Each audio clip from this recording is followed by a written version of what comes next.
अस्सलाम वालेकुम कि आज हम सॉल्व करेंगे अपनी कंप्यूटर 9 क्लास की नई जो है बुक को।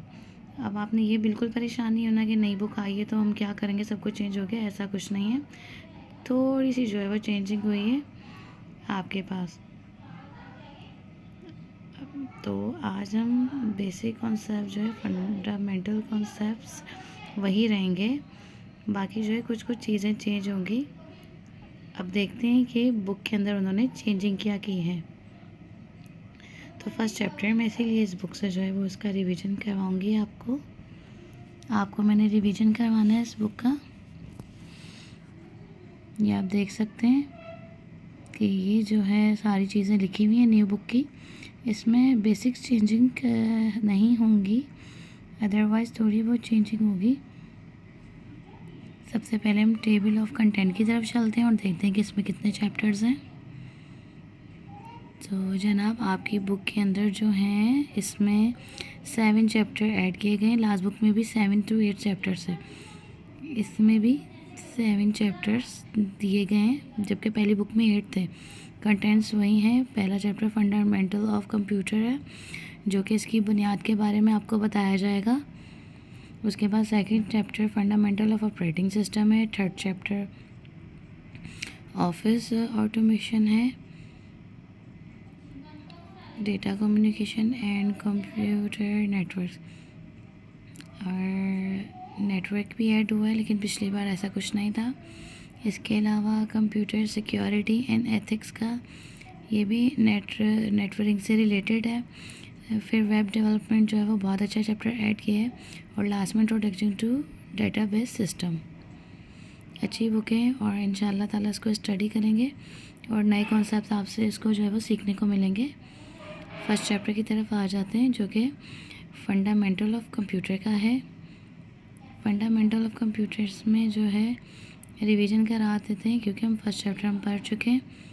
तो जो चैप्टर हम पढ़ चुके हैं तो हम उस पर इतनी डिटेल में नहीं जाएंगे, लेकिन आपको तसल्ली दिलाना ज़रूरी है। तो हम देखते हैं, पिछला काम आपका ज़ाया नहीं हुआ है। उन्हीं कॉन्सेप्ट को हम रिवीजन करेंगे।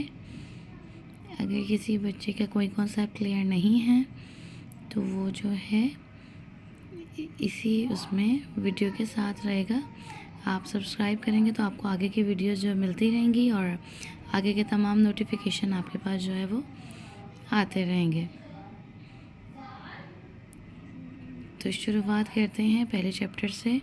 इंट्रोडक्शन टू कंप्यूटर स्टार्ट होता है। सबसे पहले स्टार्टिंग में यही कंप्यूटर की डेफिनेशन दी है कि ये कैलकुलेटिंग डिवाइस इलेक्ट्रॉनिक मशीन है, जो कि तमाम आपकी जो है कैलकुलेशन परफॉर्म करती है। इंसान उसको प्रोग्राम करता है और जिस तरीके से हम उसकी कम्युनिकेशन कराना चाहें तो वो हिसाब किताब करके बता देता है। कंप्यूटर हर फील्ड के अंदर इस्तेमाल होता है, ठीक है। और आज के दौर में तो कंप्यूटर आपको पता है बहुत ज़्यादा हमारी लाइफ में इंटीग्रेट हो गया है। बैंकिंग वगैरह, ट्रांसपोर्टेशन, रिसर्चेज में हर जगह यूजेस ऑफ कंप्यूटर आपको मिलेंगे। एवोल्यूशन ऑफ कंप्यूटर, जाहिर सी बात है आज का जो कंप्यूटर है वो शुरू से कंप्यूटर इस हालत में नहीं था। वक्त के साथ साथ कंप्यूटर की सलाहियतों में तब्दीली आती रही है और कंप्यूटर की कैपेसिटी और काम करने की सलाहियत बढ़ती और बढ़ती गई है। कंप्यूटर आजकल इस तरह के सारे काम करता है जो पहला कंप्यूटर नहीं करता था। तो जिस तरह इंसान की डेवलपमेंट के स्टेजेस होते हैं, बचपन, जवानी और बुढ़ापा, इसी तरह से हमने 3 हिस्सों में कंप्यूटर में कैटेगराइज किया गया है। फर्स्ट एज जो बिल्कुल स्टार्टिंग एज थी, सेकंड एज, फिर उसके बाद आपके पास आ गया मिडिल एज भी कहते हैं जिसको हम, थर्ड एज जो कि हमारी प्रेजेंट एज जो कि अभी चल रही, जो कि इसको हम मॉडर्न एज कहते हैं। सबसे पहले हमने डार्क एज में हमने पढ़ा था कि हमारे पास जो सबसे पहली एज थी उसमें सारे मैनुअल और ह्यूमन वर्किंग हुआ करते थे, कोई एक्चुअल मशीन नहीं थी। हम बीड्स की मदद से जो है वो पत्थरों की मदद से हम ये सारा काम करते थे। कैलकुलेशन अबाकस की सबसे बेहतरीन मिसाल है, जिसकी मदद से हम इस तरह से हम दाने, बीड्स वगैरह सारे लगाए हुए होते थे, उसमें कैलकुलेशंस कर रहे होते थे। प्लस माइनस और मल्टीप्लाई वगैरह होता था इससे। ये बहुत पुरानी मशीन है। ये चाइना में और इजिप्ट में थी। चाइना से पहले इसके इस्तेमालात भी मिले। जब इंसान ने थोड़ी तरक्की कर ली, लिखना पढ़ना और जो पेपर इन्वेंट हो गया, तो हमने उसके बाद जो है थोड़ा सा एडवांसमेंट की थी। उसका नेपियर बॉन्ड्स की थी, उसी तरीके की स्लाइड रूल थी। ये डार्क एज की सारी कंप्यूटर्स हैं, ये डार्क एज के। अब नई बुक में जो चेंज हुआ है ना, वो डार्क एज को पास्कल लाइन को भी ऐड कर दिया डार्क एज के बाद। स्लाइड रूल के बाद अब पास्कल लाइन और पास्कल्स भी ऐड हो गए। पास्कल लाइन जो कैलकुलेटर है, इसकी टेक्नोलॉजी से जो पिछली मशीनों से जो है बिल्कुल डिफरेंट है, लेकिन मर्ज कर दिया गया है इसको न्यू सिलेबस में। हम इसी पैटर्न के हिसाब से चलेंगे, क्योंकि बुक हमारी बोर्ड के पैटर्न पे है, तो हम नेशनल लेवल के तो नहीं हम पढ़ रहे। जैसा इस बुक में जिस तरीके से लिखा है, हमें वैसे ही काम करना है, वैसे ही पढ़ना है, क्योंकि बोर्ड के एग्ज़ाम्स देने, और बोर्ड आपको पता है किस तरीके से चलता है। पैस्कल की टेक्नोलॉजी बिल्कुल डिफरेंट थी। वो मैकेनिकल कैलकुलेटर था।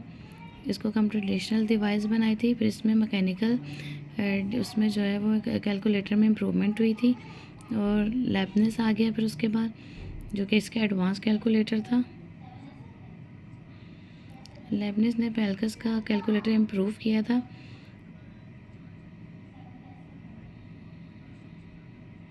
चार्ल्स मैकियल ने सबसे ज़्यादा कैलकुलेटर को मॉडर्न जो है वो सूरत में लेकर आए थे। पैस्कल लाइन में सिर्फ एडिशन और माइनस होता है बस। लेबनीज़ में जो है वो मल्टीप्लिकेशन होती थी, लेकिन चारों जो है एक साइंटिस्ट था, उसने ये चारों चीज़ें बनाई थी, इनके बाद आए थे वो।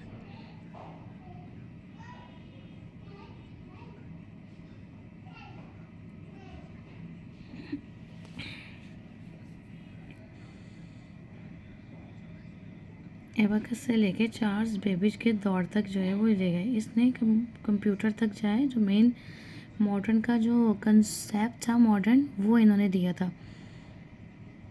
इसको प्रैक्टिकली डेवलप नहीं कर पाए थे, लेकिन कॉन्सेप्ट ज़रूर दिया था चार्ल्स बेबेज ने। इनको खराज तहसीन पेश करने के लिए 100 साल बाद इनके इंतकाल के लंदन म्यूज़ियम के अंदर ये वहाँ के साइंटिस्ट ने बनाई थी, और प्रूफ करने के लिए चार्ल्स बेबेज को कंसेप्ट चार्ल्स बेबेज का था, लेकिन किसी और साइंटिस्ट ने इसको प्रूफ किया।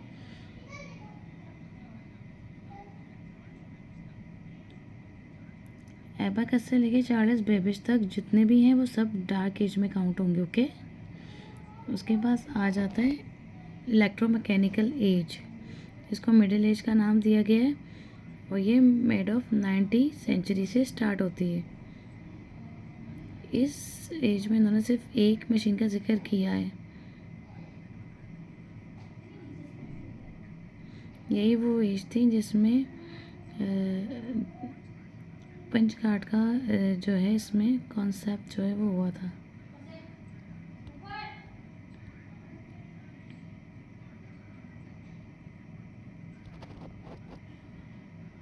हरमन हॉलिक्स टेबुलेटिक मशीन बनाई थी। अब आ गया इलेक्ट्रॉनिक एरा, मॉडर्न एज आ गई है। मॉडर्न एज जो है वो सेकंड जो है उसके बाद स्टार्ट होती है अराउंड उसके, और आखिर तक जो अभी भी प्रेजेंट दौर है उसमें मॉडर्न एज चल रही है। और मॉडर्न एज से रिलेटेड हम एक वीडियो भी आपको सेंड करेंगे इंशाल्लाह ज़रूर, फिर आप देखिएगा। यही वो टाइम था जब कंप्यूटर की जो मॉडर्न वर्किंग कॉन्सेप्ट था वो डेवलप हुआ था, और दो लोगों का अहम हाथ था, कॉन्स्क्यूस और तीसरे एलन ट्यूरिंग साहब। मॉडर्न एज की हमने जो है डेवलपमेंट जो है वो पढ़ी थी हमने, इतनी रैपिडली हुई थी इसकी डेवलपमेंट कि हमने 5 जनरेशन में उसको डिस्ट्रीब्यूट किया था। बाकी की वीडियो आगे देखिए।